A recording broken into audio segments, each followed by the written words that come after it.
Kevin Long, Executive Chef with Big Night Entertainment Group. I'm going to show everybody today how to make some beef nigiri. This is actually a pretty fun one. You think of nigiri style sushi, you don't necessarily think of beef. This is actually a very creative kind of dish, and it's not necessarily overly complex. So what we have here is some skirt steak. What you're looking for in the skirt steak is something that has a little bit of marbleization to it. You want a little bit of fat in that meat.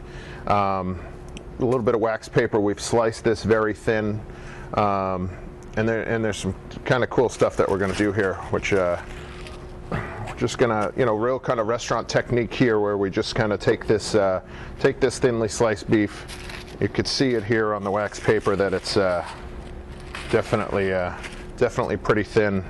We're just gonna flatten these out a little bit.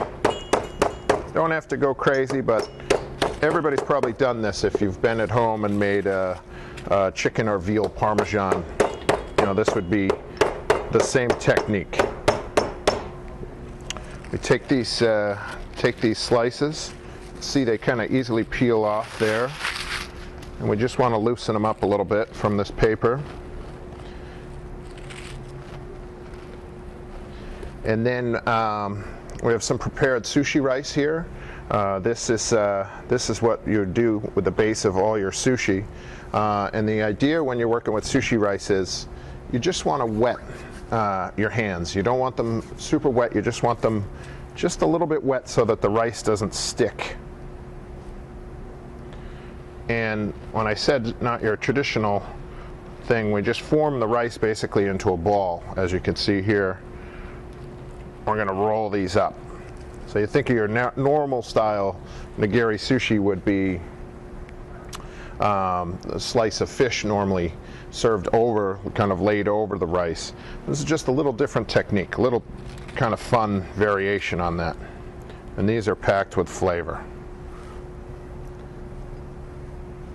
Just mold our little beef rolls down, and then sushi, everybody thinks of raw stuff.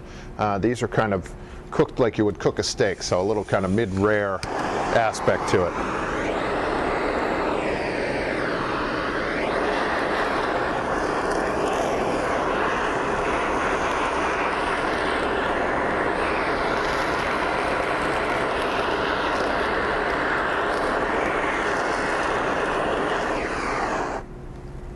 So we just torch the outside a little bit, cinches it up. You can see the meat kind of seizes there. This just makes it a little bit more. It kind of relaxes some of that nice fat in the meat.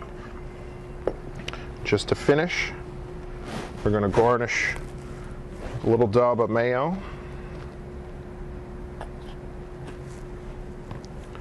a little drizzle of eel sauce, some crispy fried shallots, and a little bit of red onion.